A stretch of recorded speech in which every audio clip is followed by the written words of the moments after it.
Thank you, and good morning again to our S&D press conference for this week here in Strasbourg. I hand over to Gianni Pittella, our group president.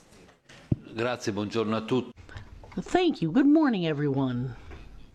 We're really living through a dramatic period in our history, feeling powerless and empty.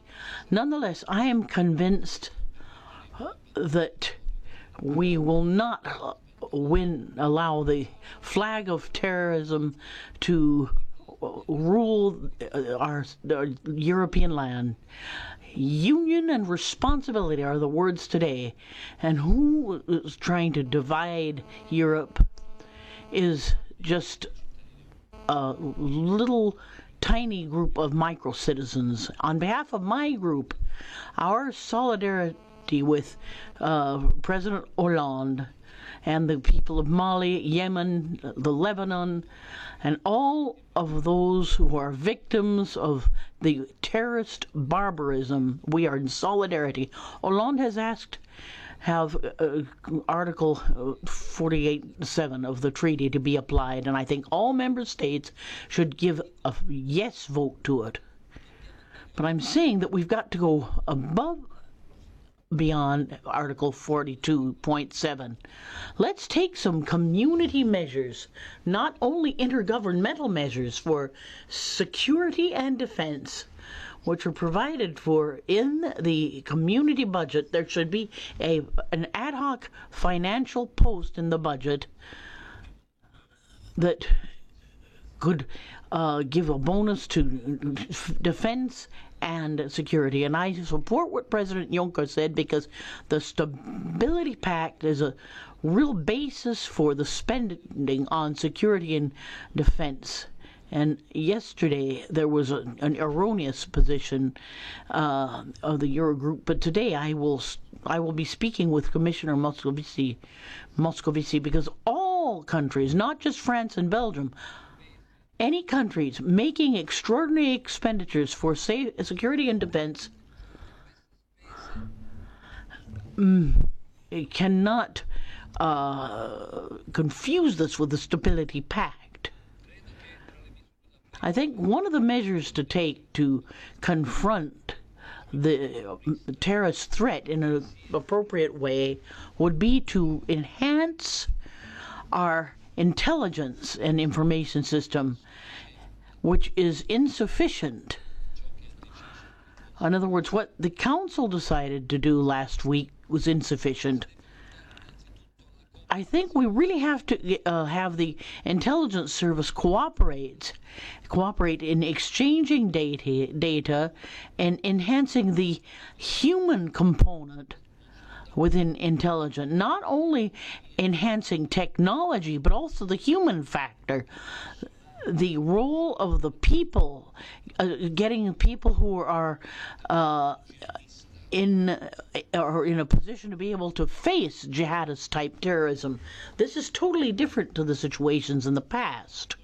We need really to hit it in the heart, as we all know. The financial surrogates, which for criminals who are that the financial sources that ISIS is using, we've got to become familiar with that, and we've got to set up a great political coalition involving also the journalists, even from the Arab states and the Gulf states. We've got to get Iran and Turkey involved.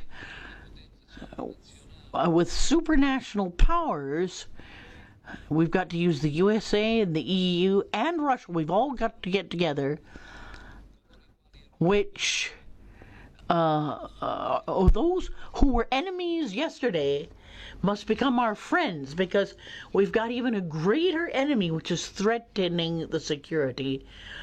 And that enemy is called ISIS, and we've got to fight that common energy. So what we have to do is adopt, we've got to get rid of ISIS and then try to get a way of getting Assad out of the government and find a new type of government for Syria. We've got to try to resist racist temptation, which would say that associating is Arabs or Muslims with and migrants and refugees, confusing them with jihadists. Now, I know we've got to look at the PNR data protection and use that. We need to act as speedily as possible. We've got to get an agreement by the end of the year, and we are still in favor of PNR linked to data protection. We need to reinforce Europol, and within that structure, setting up a European Center Against Terrorism. In final analysis, Schengen, which is the principle of free movement within the EU, Schengen is a sacred principle. And as S&Ds, we will not allow this principle to be infringed upon. Within the Schengen treaties, there are measures which allow for the strengthening of borders, and what they're doing is right. We do need to have, and exceptional measures are allowed for in exceptional circumstances, because of their efficiency, and we also have to realize they must be temporary measures. Now, we've also got the initiative on Africa. We had the Week for Africa, which our group has organized for next week. As of next Monday, we will have numerous encounters with some of our African protagonists. We are for an economic, political, and cultural pull with Africa, and we want to go above and beyond the conclusions, which are only somewhat satisfactory, which took place in the Valette Summit. Thank you, Gianni Pittella. From your side.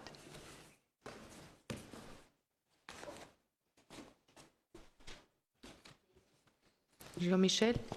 Oui, merci. Peut-être des explications sur ce qui s'est passé. Maybe I'd have a question on the tax committee and the extension of the mandate of this committee. I understand there was something a tiny bit unexpected in the Conference of Presidents, and I'd like to understand your views on this. Thank you. Certo, senza problemi, c'è stato un Certainly, no problem. There was a misunderstanding, because deferring this decision to extend it was interpreted as an attempt to not have an extension of the mandate. We immediately specified that there was no intent to block the extension.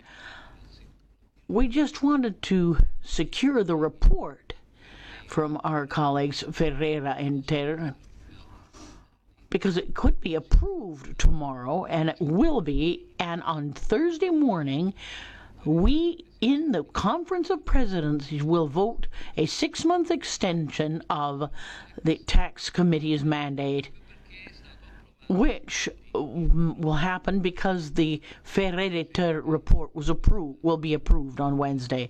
We're very pleased that this misunderstanding has been swept away with the colleagues from the Green Group.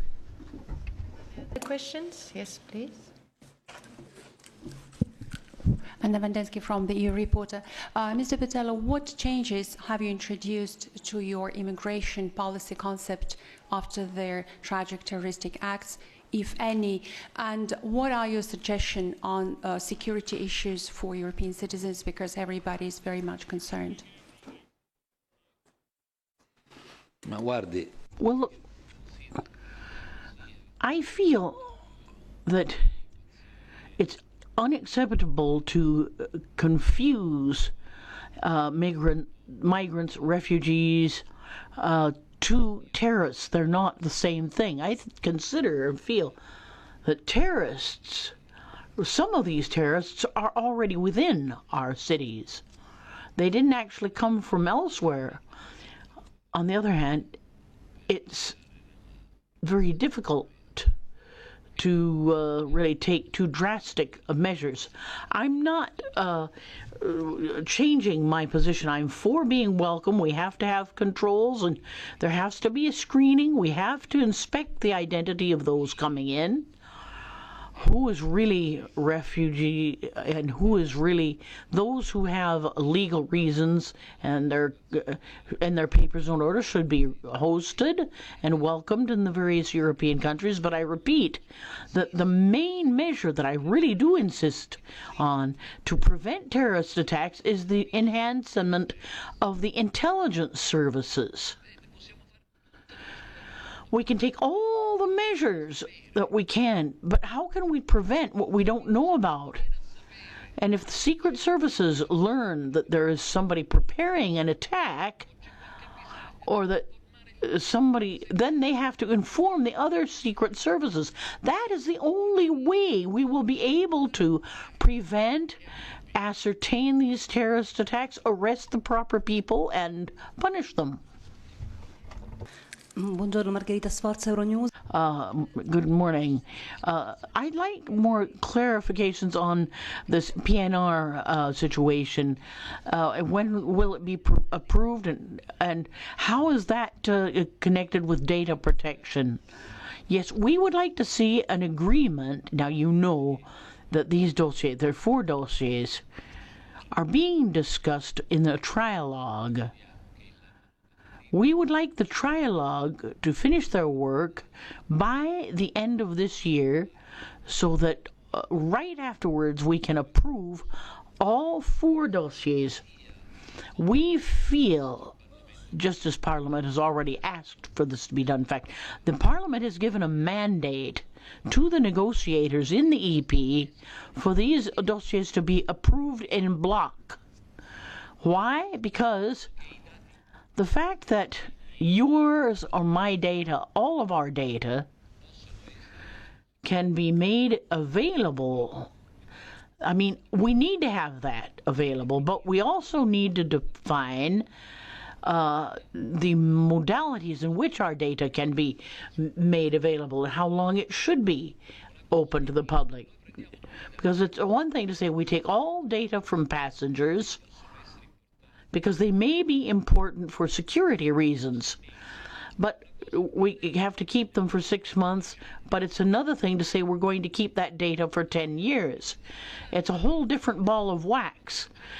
So in addition, and alongside security requirements, which are fundamental, we have to be able to have each citizen be protected. And yes, please, and then afterwards you. Yes. Monsieur Elmali, journaliste de la... Thank you. I'm a journalist of the Kurdish television. Chairman, you may not know this, but a large number of Kurdish opponents are being pursued, or at least there is a mandate of Europol against them, because Turkey actually introduces this type of request in order for people to be arrested for reasons that you can surely imagine. Yesterday, I spoke with one of my newspapers, and we said, what is the consequences really going to be? What are the consequences of PNR on them and on us in general? And therefore, I'd like to know the following. On the Syrian Kurds, for instance, I spoke to one of the representatives who came to the World Forum here in the Council of Europe, and there are 300 million people, he said, in our region. They have no food, they don't have any humanitarian aid, and at this very difficult moment in time, what can the European Union do in order to try and encourage people to actually stay in that part of the world? Thank you. La posizione del gruppo socialista e mia personale è stata sempre chiara. Well, I think our position, my position, has been very clear. We're against any type of discrimination, and we're against the Kurdish minority to be persecuted. But I mean, if there are Kurds or others who are terrorists, of course, we're in favor of pursuing any information on terrorism carried out by individuals, but therefore we're in favor of the protection of minorities. Human rights in Turkey, free circulation of information is totally fundamental for us. Of course, we also understand the struggle of the Kurds against ISIS, and they've been doing this for a time, and we believe that they need to get help. They need to receive support, and the Kurdish people living under great difficulties and in a very precarious situation should be helped. Finish. Oui, bonjour. Yes, good morning. I'm from the Athens press agency. Mr. Pittella, I've heard you talk about controls, about a military coalition, about information. All that is okay, because that is the urgent issue we're discussing at the moment.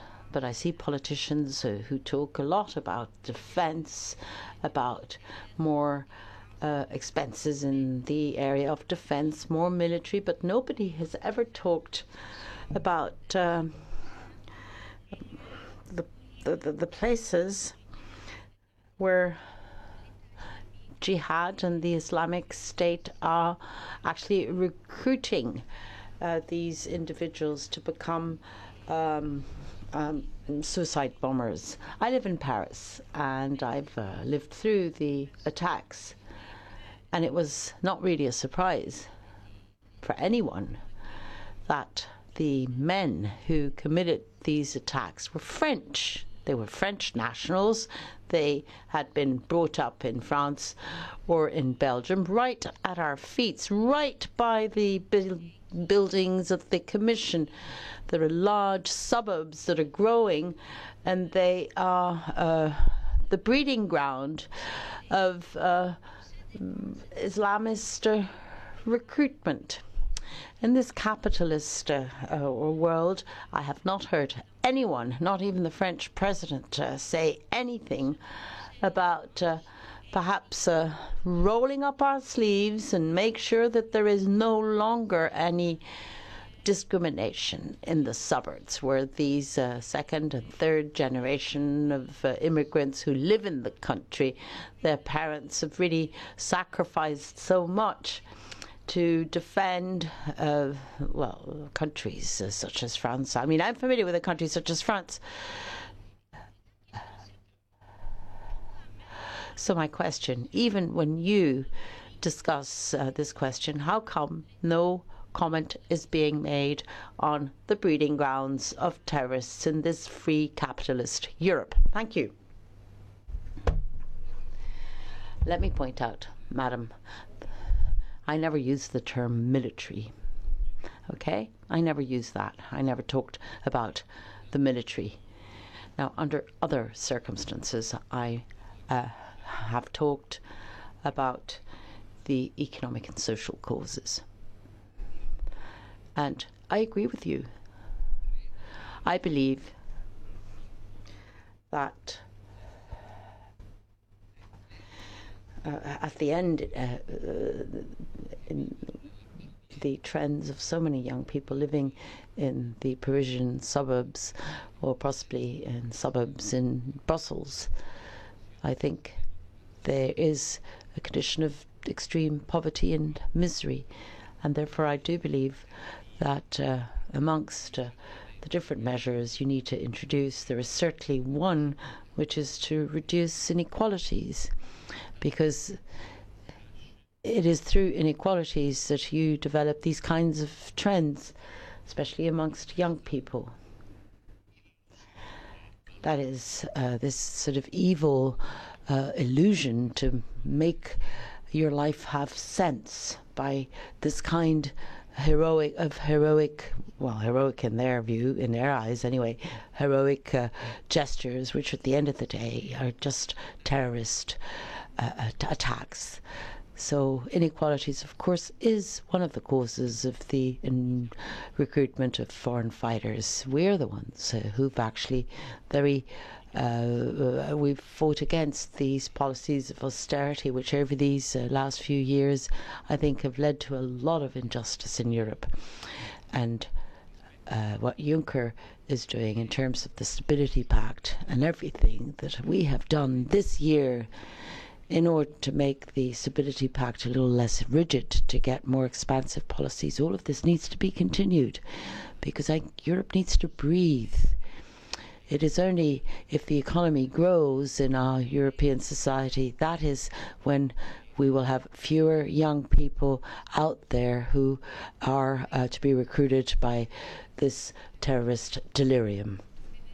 I wish you a good week. Thank you.